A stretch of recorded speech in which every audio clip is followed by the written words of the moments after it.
Officially recording now. My name is Mallory Van Abema, and I work with the Housing Development Consortium of Seattle-King County, and I am so grateful to all of you for joining us this morning. Before I speak more, I want to mention that there's a closed captioning option at the bottom of your screen if you hover over your taskbar, and you should be able to just click that and add show subtitles. And it's an AI-generated subtitle option. So it's not going to be perfect, but it's the best that we can do with our Zoom platform. I'm going to ask that everybody remain muted that isn't actively speaking or presenting, and we'll make sure that we provide a lot of opportunity for Q&A and conversation at the end of the event.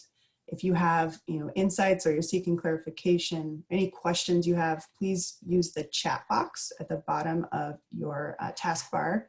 Put in your thoughts, and we'll absolutely get to those and make sure that the presenters have an opportunity to address them. So let me kick off the official. So thank you so much for joining us today for this Increasing Options for Aging in Place event, which is going to highlight the Filipino Community Village project.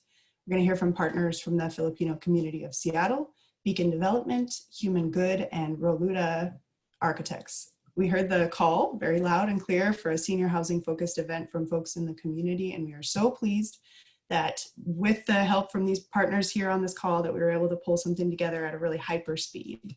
And this is our final day of 2020 Affordable Housing Week, which has been pretty much fully virtual. So we want to extend gratitude to the sponsors that made this week happen, host organizations, and all the community members who have joined us as we dove into multiple topics around affordable housing in the King County region. And in addition to joining today, we hope that you might be able to attend a ballot party that we're hosting in partnership with the Washington Low Income Housing Alliance and Statewide Poverty Action Network that'll kick off at 3 p.m. So a recording of this event will be uploaded on the website. And I think without further ado that I'd like to hand it over to Chris Moxon with Beacon Development Group to get us started on this event. So Chris, it's all yours. Thank you, Mallory. Can everyone hear me? Yes. Thumbs up. Okay. I'm Chris Moxon. Thank you, Mallory, for the introduction and for hosting us today. Appreciate it. And happy Affordable Housing Week to all.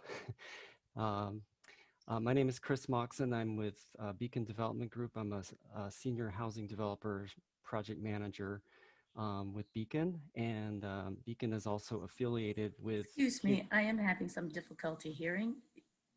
My name's Desiree Lay, so if you could speak a little louder.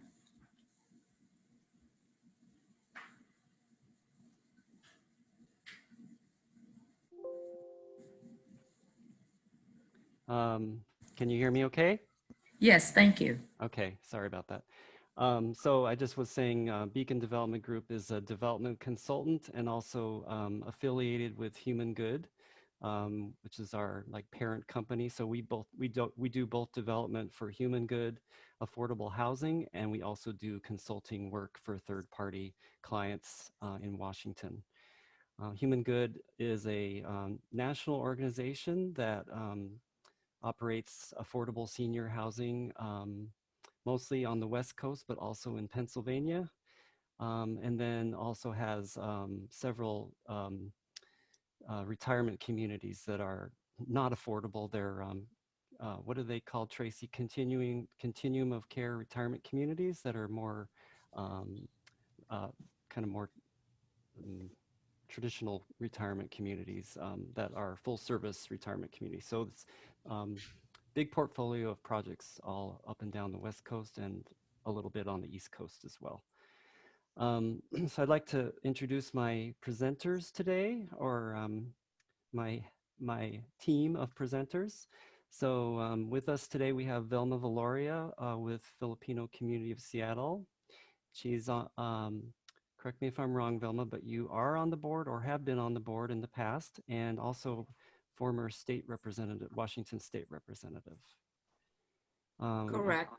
Okay, I'm glad I got that right. And then Alma Kern, also on the also with Filipino Community of Seattle, been on the board and also on the Filipino Community Village Advisory Committee, I think is the name. and very involved with this project for many, many years, and you'll hear from her in a few minutes. Bob Hale is our principal architect with Rolluda Architects, who's been involved from the beginning as well.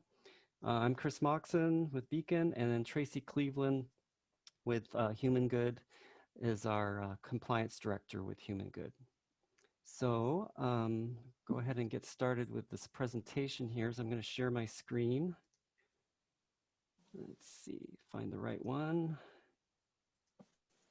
Can you all see that? Might take a minute to load. You can see it. Okay, great. So this is our beautiful Filipino Community Village project that's currently in construction right now, where we just passed the 50% mark in construction. So we're making good progress.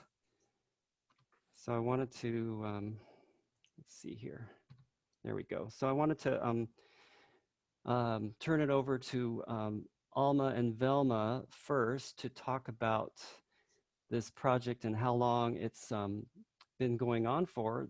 There's a long and rich history with this project that I'd love for them to speak about and tell you how it came to be, and then the level of commitment that the Filipino community of Seattle has put into this project, both community-wide involvement and fundraising and the capital campaign. So Alma and Velma, why don't you guys take it away? Thanks. Okay. Good morning. My name is Alma Kern. This whole project, the idea of a Filipino Community Village really started in 2007. In 2007 and 2008, the houses, 3 houses behind the Filipino Community Center were being sold to us by the owners who wanted to move out of Seattle for whatever reason. Well, we didn't have any money then, so we kind of negotiated with the first one if she could find, if it could be a seller financed purchase. She agreed. For the second and third, we borrowed money from Rainier Valley RVCDF, Rainier Valley Community Development Fund, and we just kind of paid by installment until we were able to buy part of it, and then the rest were incorporated into the bigger loan, into a bigger loan. So we didn't know what to do with the 3 additional properties, and at first we said, well, one could be a parking lot because we needed more parking space, and then the other one could be a home for our youth program because they didn't have room in the Filipino Community Center. So that's what happened. But then we also received calls, several calls actually, from seniors who were begging, who were pleading for a place to stay at the community center. So we rented some space to them, an old house that was there. But then we got more and more calls, and we said, sorry, no more. We cannot accommodate you anymore. And they were pleading. Now we said, why do you want to move here? You have your own houses. And they said, no, we're just living with our children and our sons. We cannot get along with our sons-in-law. Usually the mother has a daughter who is married to an American. And then the other said, oh, my daughter or my family is moving out of Seattle and we don't want to be too far from the community center. It was at about this time that our senior lunch program every Tuesday and Thursday was really going full blast. You can see in your screen, our senior lunch program had lots of people coming every Tuesday and Thursday for lunch. And it was a great opportunity for our seniors not only to have a cheap lunch, but also to socialize. And to them, that was very important. So they didn't want to move away far from the community center. So we still didn't know what to do. And then we contacted a Filipino architect, Alex Rolluda, who has an architectural firm. And he said, oh, okay. You know, he said, you really should have charrettes, because if you don't know what to do with it, you should consult your community. So that's what we did. 3 charrettes, meaning we invited people from the community, young people, old people, people from King County, people from Seattle, you know, immigrant families, Filipino Americans who have been in Seattle for a long time. And then we started talking, what is it that we want? You know, do we really want to do something about these properties or what? Well, we got really good good ideas, and they were, you know, they wanted a theater, a gymnasium, a swimming pool, you know, a place for the seniors to exercise, a place for the youth to continue their youth program.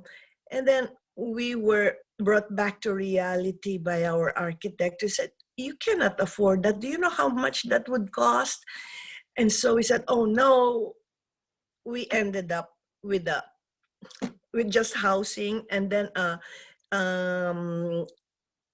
innovative learning center in the first floor for our youth, a computer lab downstairs. We still didn't know what to do. Okay, that's what we want, but how do we go about doing that? We've never had an experience in constructing a building. And he said, go get a development partner. Okay, we had criteria for finding a development partner. First, we have to be able to work as a team with them. Second, they have to understand that we have some cultural needs and cultural, you know, uniqueness that they have to incorporate into the new building. And then third, of course, we wanted them to respect us, as well as us being able to respect them. And we found the perfect partner. It was like a marriage made in heaven. So Beacon Development grew. We know Purcell. What's his first name? Purcell? Your Paul Paul. Purcell. Paul. Yeah, Velma knew Paul Purcell. And I said, oh yeah, I've worked with him before. So Velma said, you want to get them? I said, okay, let's. And that was it. It was perfect, okay? So from there, we just kind of worked with them, and they asked us, what is it that you really want? Blah, blah, blah. Anyway, there was, of course, opposition from the community. You know, our old leaders, meaning, you know, seniors who, the men who were leaders before, who were officers of the organization before, were really opposed to it, because they said, you know, what if something happens to that building? You're gonna take down the whole community center. We lose everything. All those loans, what if we cannot pay them back? What do we do now? They'll take away everything that we have. So Velma and I and the board, you know, we had to really reach out to the community and explain. We also separated the project from the FCS. You know, we had our own financial system separate from the organization. We had an advisory committee that was separate from the board, and we just kind of reported to them, this is what we are doing. And the board was understanding. We also continually talked about it in the community, in general meetings, in the newspaper, always talking about this Filipino Community Village. And so pretty soon we had the buy-in of most of the community and the board. That was so important, you know. And then we started our meetings with our development partners. And then Velma, you can talk about the capital campaign, which we started in 2010.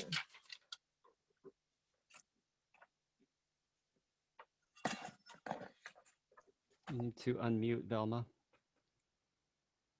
I said in 2010, I was not yet involved in the capital campaign. I think Alma took it upon herself to go to the community and targeted individuals who were definitely passionate and who had the initial commitment to make sure that this thing happened, right? So what was going on was that we used our cultural heritage to be able to fundraise, and we helped make it affordable. So we would get a commitment, and Alma, you can help me with this. We would get a commitment from someone from the community who would say, I will donate $1,000, right? So the donation of $1,000 can get you this. You would have your name on a plaque or whatever that we wanted. Plus, you only have to pay, say, $25, $35 a month for the next 3 years. So people saw that as an opportunity that they could help build this village with even just, you know, a simple amount that they can afford. So pretty soon people started to begin to go out into the community, tell them about what was going on, and slowly we started to get some funding from the community. And it did not stop there, right? And Alma can talk to you, if you can share with them, Alma, about the ninongs and the ninangs and the is that kamayan? That would really be great, because I think that's something that people don't normally take advantage of. Yeah. Okay, so what Velma is talking about is we decided, the advisory committee decided to have Kamayan night, which was every 2 weeks, or was it every month? I can't remember now. Kamayan is the traditional Filipino traditional way of eating, which means you don't use plates, you don't use utensils, you use your hands, you eat on banana leaves, but together, okay? So you put all the food on the table on top of the banana leaves, and then people just kind of eat together using their hands. I know some of you will feel yucky about this, but that's the way we did it. And it was pretty successful. It was a way to reach out to communities. It was free, but then we asked them, we encouraged them to give a donation, and it was fun. Everybody had fun because they don't, you know, they normally don't do that, or it was a forgotten practice using your hands on banana leaves. And then we also did what was the other one, Velma? The ninongs and the ninangs, Yeah. and the pillars. Oh, okay. The ninongs and ninangs in the Philippines, a godmother or godfather to a child is a very important and desirable role for adults, you know. So when you baptize a child, you get a godmother and godfather. Well, we did the same thing with the village.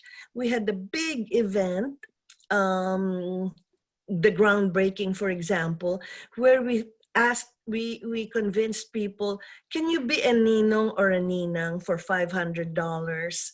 You know, meaning your name will be written on the wall, and a big poster on the wall that says you are a ninong or a ninang. And people thought, wow, yes, I want that. I want that. You know, one thing about Filipinos is we want our names. We want to see our names on the wall. That's the big thing. So, so we did that. And also we said, okay, naming rights to rooms. We said, oh, for $10,000, you can get the naming rights to a room. And they thought, whoa, my name will be there. Yes, your name will be there on the door, you know. And also the pillars. We had 14 pillars in front, okay, in front of the, at the entrance of the Filipino Community Village. Do you know, for 15,000 and their names written on those pillars, we were able to sell all of them. right away, So that helped our capital campaign. Now they're happy. Oh, they said, that is my pillar, that is my pillar. So those are the things that we were able to do because we realized that culturally that is what Filipinos want. Okay, Velma. So after the community, we decided to go into, the state legislature, the city council, and the King County Council to see how much money we would be able to get. And we had the first floor that Alma was talking about was this Innovation Learning Center. And we were really committed to it because that was for our youth. And we looked at it and we said, how much would it cost? So of course, Beacon Development gave us an estimate along with our architects, Alex Rolluda, and Bob is here somewhere. But anyway, they gave us an estimate of how much it would cost, right? So they said, okay, a little bit over $4 million or something like that. And then Alma and I made the decision that we needed to go an extra million more just in case we needed the extra money. The first time I ever went to the state for money was to ask for like $1.6 million. And I want to tell you that going to the state legislature, you really have to know what the process is like. You needed to know who your state representative is, have a good relationship with that state representative, and then you needed to know which committee it was gonna be under. So in the state legislature, in the House of Representatives, they have a capital committee. And the capital committee is the committee that provides funding for capital buildings, for things that the community needs, right? In the Senate, that capital committee is under the Ways and Means. And inside the Ways and Means is the capital committee.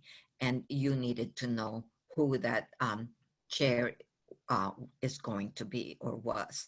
And so you needed to know the process of the Washington state legislators. You needed to know who your legislators were. You needed to have good relationships with them. And the same thing goes for the city and the King County. So what we did was we got the $1.6 million or 1.2, I think we started out with from the state legislature. This is already 2016, okay? So in 2016, we got the first funding from the Washington State Legislature. And then we went to the city council because there's a big amount of money from the Office of Housing and the city. So we went to the city council and the mayor to ask for some money. And we got a couple of other $1 million from it. And then from there, we went to King County Council. And King County Council gave us, I think, something like $5 million. The Office of Housing, I think, gave us something like 10 million that we went for. So those millions of dollars really started to come in. And then after all of the state legislature and the individual donations from the community, we needed more money. So we worked with grant writers. We worked with grant writers that knew our community, that also were sensitive to the needs of our community.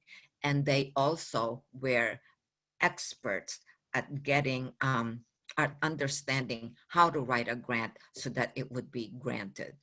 We had a real problem with the grant process because the Filipino community up until this point had always been a volunteer organization. People just volunteered, they didn't get paid. We were not sure, what was happening in terms of how do you get funding from a foundation for a capital campaign. We got some funding for our, what do you call it? Our social service programs. But in terms of a capital campaign, we were not familiar with it. So the issue of working with our grant writers became really crucial. And it was an initial amount of, like we would ask for something like $240,000 and we would get 25,000. So that was kind of like what was happening. But as soon as some of that money started to come from the foundations, then other foundations saw the benefit and began to also give us that money. So then, we get, I think close to $1 million from the community. We get X numbers of dollars from the community. And pretty soon it was the responsibility of the Beacon Development to help us get further into the funding, where they were able to help get funding, or, got funding for us for what we call the low-income housing tax credit. And then maybe Chris can talk a little bit more about this low-income housing tax credit. Yeah, thank you, Velma. I think we will move on, but I think the big message here from Velma and Alma really is you can sense the level of commitment from Filipino Community of Seattle to this project, and how hard they've worked over the years to really fundraise and do a capital campaign and put blood, sweat, and tears into this project over so many years. And from an organization, from a community organization of color that maybe did not have experience doing a huge fundraising campaign, how they adjusted it to what would work well for them. And I think that's one quick question. My name is Desiree Lay. Hi, Desiree. Hi, Velma. Good to see you. Good to see you. Again, tell me what the target was for raising the capital that was needed. And I can't remember if you said how many million. Well, there's two different parts of the project, Desiree. There's the housing portion, and then there's the Innovation Learning Center. So FCS was responsible for raising all the money for their Innovation Learning Center, and then they were also instrumental in helping in raising a lot of the money for the housing too. So overall, it's a $35 million project. The Innovation Learning Center was about $5 million. Okay. Mm-hmm. Very much. Yeah. So I'm going to move on now, just because I'm aware of time. So thank you, Alma and Velma, very much. I want to turn it over now to see if this goes. Oh, I guess it's me next to talk a little bit. So I just want to talk briefly about our partnership, which is pretty special. HumanGood and Beacon are really lucky to be partnering with Filipino Community of Seattle on this project. And, like you heard from Velma and Alma, they had this vision and they had this need in the community, but they didn't necessarily know how to make it happen. So we found each other. Beacon, HumanGood, and Filipino Community of Seattle found each other and started working together some years ago now. I think 2015 or 2016 is probably when we started working together. And I think just to highlight a few key points on our partnership that I think has worked are that, we both had aligned mission and goals. So we both want to create affordable housing for seniors in the community, and we want to be respectful of community needs. We both have that commitment. I think another thing that's worked, and it's taken time to make it good, is clear communication between the partners, and a kind of a structure for when we would meet and how we would communicate things, a clear understanding of who is bringing what to the table. So obviously FCS brought a lot to the table in the form of community connection and vision for the project, and a lot of ability to fundraise, and that was a key thing. And then HumanGood and Beacon brought development expertise and operations expertise on housing, affordable housing. And then the other key thing is we wanted to be, I think we all agreed, we wanted to be culturally appropriate and flexible. So you know, Beacon historically probably has a certain way that they like to do things. HumanGood probably has a certain way they like to do things. But in these cases where we're partnering with an organization like FCS, we really needed to look at that and make sure we were being flexible in the development process and taking the time to understand our partners' needs, um, culturally, community-wise. All of those things were really important.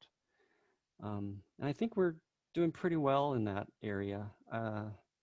It's yeah, it was a process to get there for sure. So so now I would like to turn it over to Bob Hale, who I think. Wait, Chris, can you just introduce Agnes? Because she has really been instrumental in also getting this thing done. Agnes, our executive director. Sure. Agnes Navarro is on. She's executive director of Filipino Community Seattle. Hi, Agnes. Hi, good morning. So Agnes has been like very important, like Alma said, in all aspects, and she's my go-to #1 person that I work with. So welcome, Okay. Agnes. Thank you.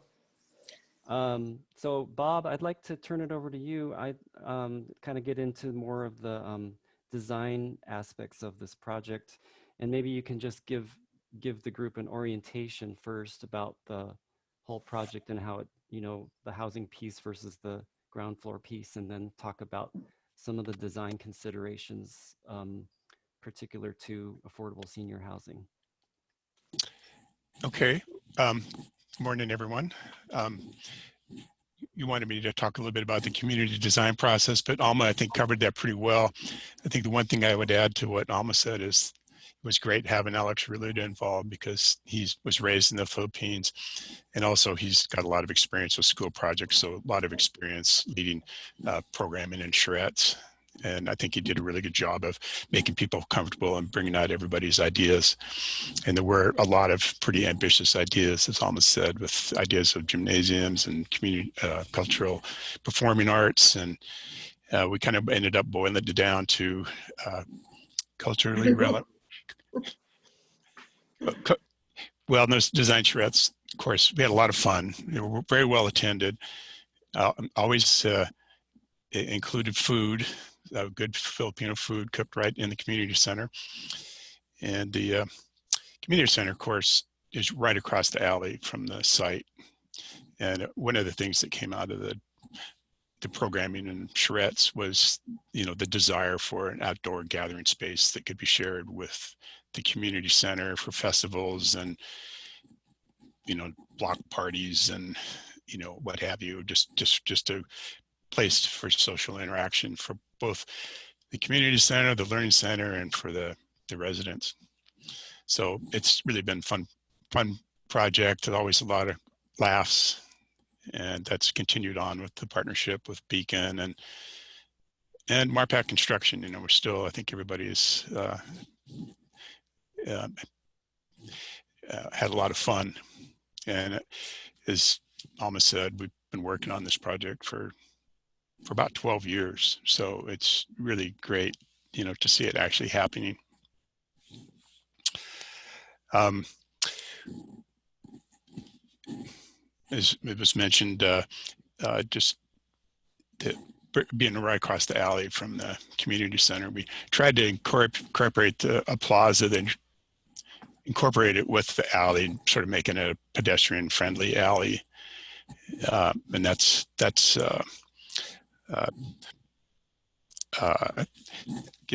have direct access between that. We have an entrance at the alley level that has a direct connection to the entrance to the community center. So the seniors are going to continue to have access to all the services at the community center, which includes the senior meal program, and there's exercise and dance classes and health services.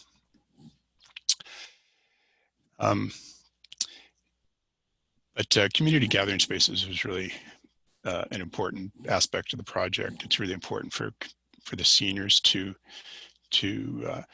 get out and have interaction, meet their neighbors, socialize with their neighbors, and not become isolated. That's a big problem for many seniors, is they just get isolated. So we've got, you can see kind of in the gray, purple and green is the main community spaces. Kind of in that lighter lavender color, that's the kind of administrative offices. Lost the image there. Sorry. Anyways, the reception area is centrally located, so you can supervise. You can see the entrance. We've got an entry court off 37th, which is the main entrance. Got a covered entrance, a lobby. We've got a lounge kind of right in the middle. We've got a big community room, which is going to be used for banquets and parties and meetings, TV night, what have you. And then a little bit further to the left, we've got a library, which will have, access to computers. And of course, we've got laundry and exercise room, and we've got some social service offices as well. And then accessible from the community spaces, we've got this terrace. It's at the second floor level that overlooks the plaza. And you can kind of see the plaza there. It's kind of got this. This is the Filipino sun, which represents there's the 8 rays. It represents the 8 instrumental provinces that led the rebellion against the Spanish. So maybe just talk a little bit about, we've really had like 3 main focuses. One is just housing appropriate for seniors. And then the second part is the cultural aspect, making it culturally relevant to the residents. And then of course, fitting into the neighborhood. We're right across the street from a single family neighborhood and across the street from the community center. So integrating, the project, the neighborhood was, spent a lot of work trying to get that right. We tried to break down the main facade. It's a really long building. It's like 230 feet long. So we try to break it into smaller chunks, and we have this kind of entry court in the middle and bay windows, just try to break down the massing. We also kind of reduced the height on the east side just to reduce the scale. And we've actually got roof decks planned at the 5th floor level. And this is a place where we're planning to have pea patch planters for the residents for gardening and just, any kind of activity, get a little bit of morning sun here. But we've got, kind of have a sloped street here on 37th. So we created this entry courtyard, which provides a pretty flat level entrance, accessible entrance into the building. Excuse me, this is Desiree again. I really apologize for breaking in. I'm only seeing design considerations up on my screen at this point. It hasn't moved to any of the things that you have been mentioning for the last 10 minutes. So I don't know if it's just my screen or. No, you're right, Desiree. I don't have images to show you. I'm just letting Bob speak. The only other thing I was showing was the floor plan. Were you able to see that? Regrettably, no. Okay. You can't see that? I can't, maybe other people can. Your screen may be frozen, possibly. Anyways, so just in terms of appropriate design for seniors, again, the main focus is just that engagement with the community and preventing that social isolation. All the apartments, we've got pretty efficient studio and 1-bedroom units, and they're all fully adaptable for accessibility for wheelchair access. Even though the units are pretty on the small side, all the units have pretty generous bathrooms with roll-in showers or transfer showers, either or both, I guess, and removable cabinets for wheelchair access to the sinks. And one thing that I learned is apparently Filipinos don't take baths. They only want a shower, so all the units have showers. We have handrails in all the corridors. For seniors, as we get older, our bones become more brittle. So just a simple fall can have life-changing consequences. I know my mother, when she was in her mid-80s, slipped on the ice and broke her hip. And for her, that was the beginning of the end. So this idea of aging in place, that's a big part of it, is just keep everybody safe. All the units have emergency call stations, and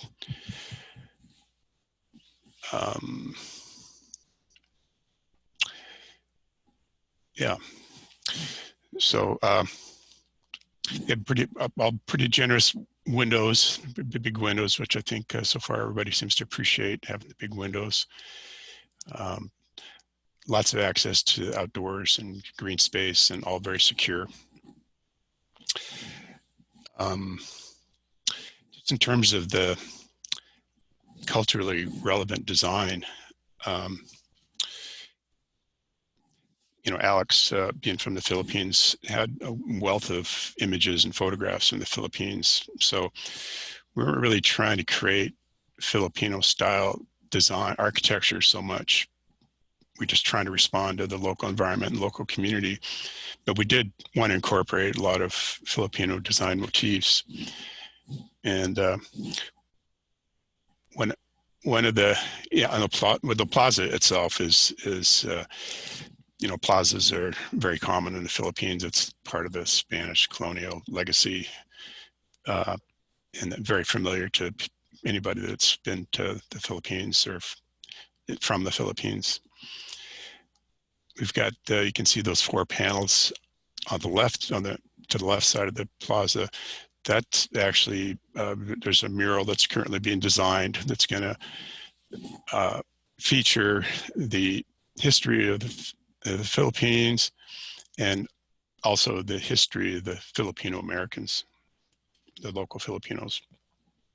So that's a big piece of the cultural aspect. You can see we've got the balcony railings that have that ornamental design.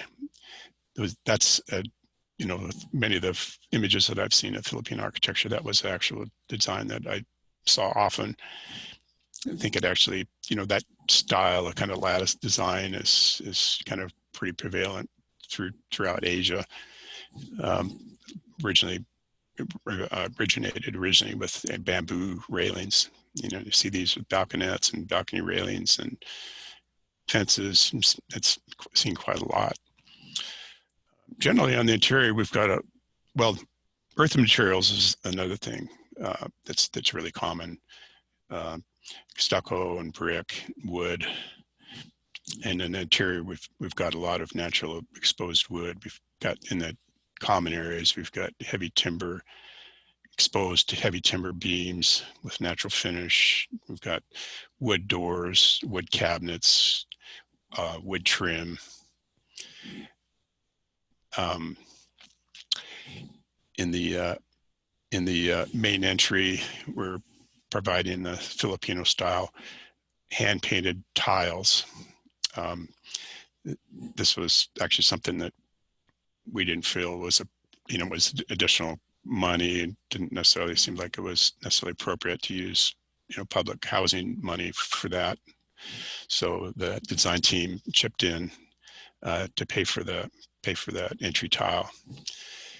And maybe if I could just mention that included our structural engineer, Isle Gross. These are all, although the team is, they're all members or supporters of HDC. So Isle Gross structural engineers, Sider and Byers, the mechanical engineers, Cezanne, electrical engineers, J.A. Brennan's landscape architect, and KPFF was the civil engineer. So we all contributed to pay for that tile.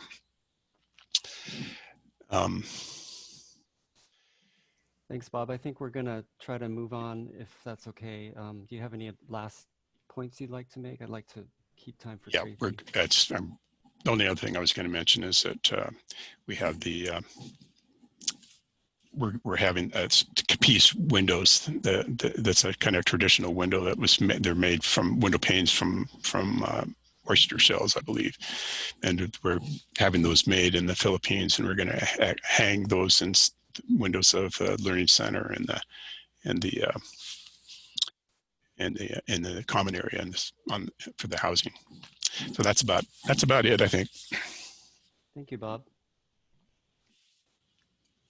So I'd like to turn it over now to Tracy, who's going to talk more on a bigger picture level about HumanGood Affordable Housing's approach to senior housing. So I'll let Tracy take it from here. Good morning, everybody. Thank you for having us. I wanted to share with you our HumanGood philosophy and our mission statement for aging in place. HumanGood's organizational mission statement is to help seniors live their best life possible, and we do take that very seriously. What this means to our individual residents is up to the resident. We are not here to make the decision for them, but rather to support to ensure that they realize their goals. Our community and team members give our residents the space to realize what makes them their best self. So residents have the options to engage in social activities planned by the team every month, including birthday celebrations, bingo, karaoke, movie nights, themed arts and crafts. Our team is consistently working with the residents through conversations, polling, and surveys to ensure that these are actually the activities they want and need, and we adjust accordingly. We offer resources for them to continue to work or opportunities to live quietly in just a safe environment. But we also encourage the resident that if they do not want to engage in any of these activities, we're going to support them in that setting as well. Understanding what best life means to each resident is the role of all of our team members. So some of the tools that we utilize include a dedicated resident service coordinator. This is a person who links our residents and services and links our residents with services and agencies. The resident service coordinator helps our residents to secure food services, healthcare, transportation, opportunities to continue to engage in the community. They are also continuously trained on how to meet the increasing needs of our residents as they age in place, staying on top of the resources that allow the resident to continue to enjoy their home. They ask the questions, what does your best life mean to you? The notion of seniors is ever changing, and their needs are changing, and we need to be at the forefront of this. We support the need for an active lifestyle and need to be engaged in the community, while trusting residents will inform us of their wants. And we're not married to any particular idea that we think is needed, because that's an ever-changing idea. Another thing we utilize is, as mentioned by Bob, is our units are fully adaptable and adjusted to the needs of the residents as they age in place. We have residents who are over 100 years old who came to live with us upon retirement, so 30 or more years. The home has been modified to meet their additional needs as they age in place. We also support a live-in aid support model.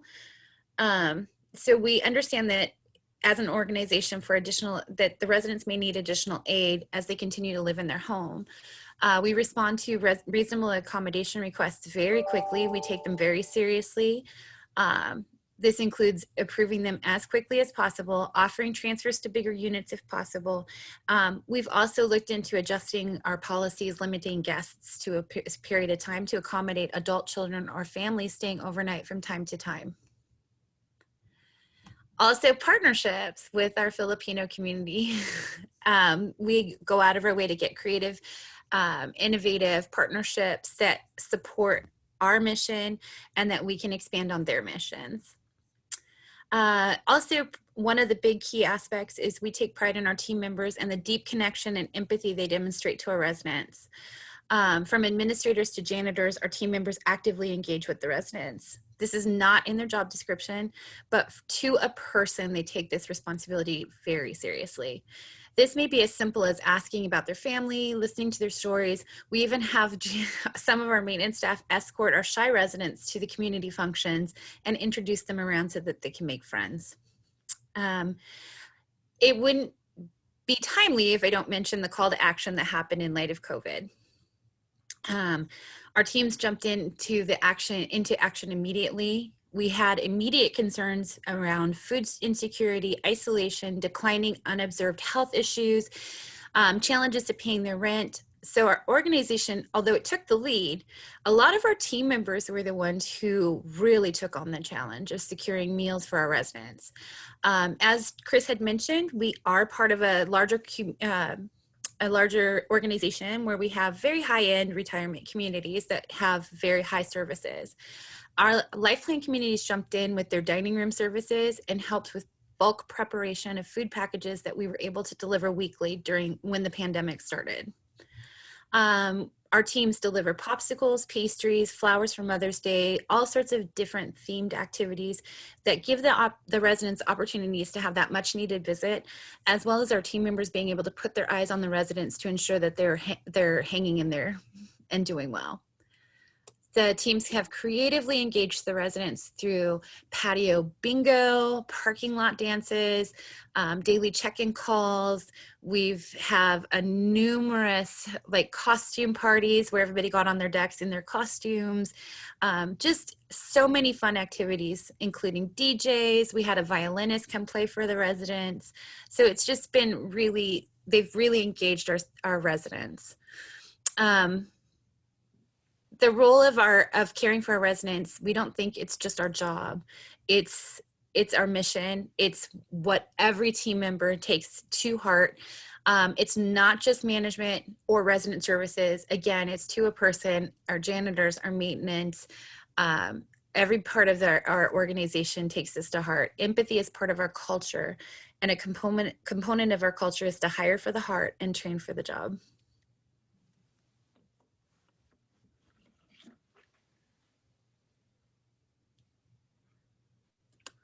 Thanks, Tracy. I think the key takeaway there for me is that, our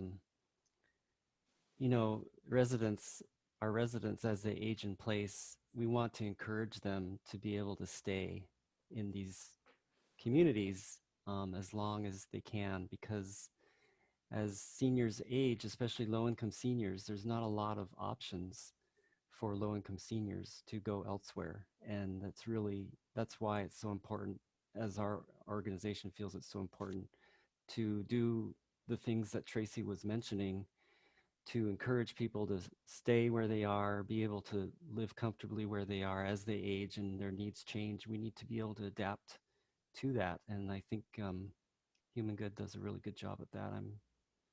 I'm very proud to be part of it. So I think that's the end of our presentation. The only other thing, I'm going to share one more thing, and then I'll open it up for questions. Just bear with me. The other thing I wanted to mention is that since we are about 50% complete on construction, we have begun leasing.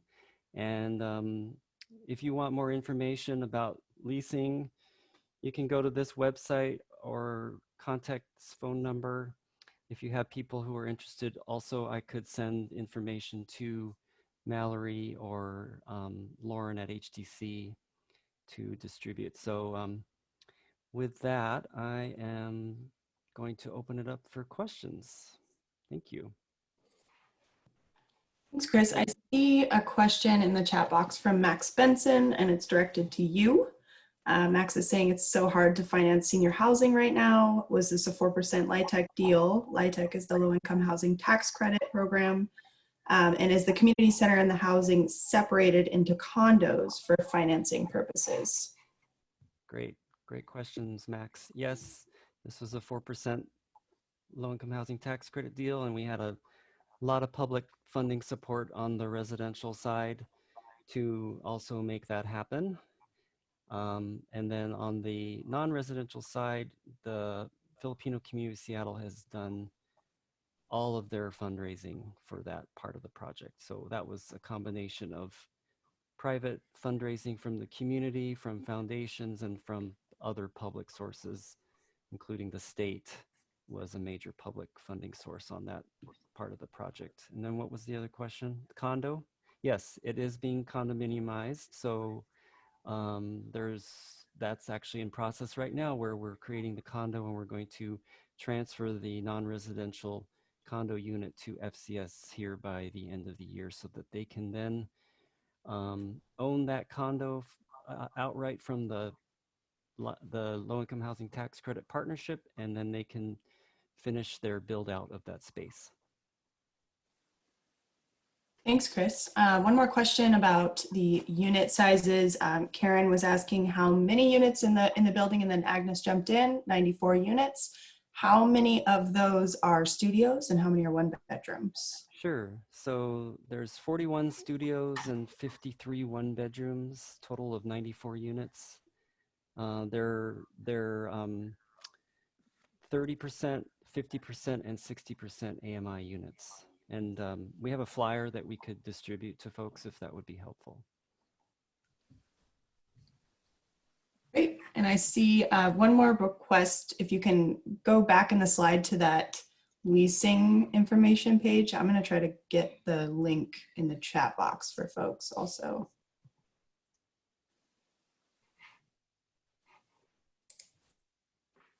And then just praise, general praise all around. So lots of folks excited to see this program and this project come together. Can you see that, Mallory? Yes. No, thank you for your interest. And there's a lot to cover and when you're presenting a project like this, so I apologize if we missed some things, but I'm really encourage people to ask questions or, you know, get a hold of me or any of us. Thank you so much. We've got a few more seconds. Anybody else have any burning questions? Feel free to unmute if so.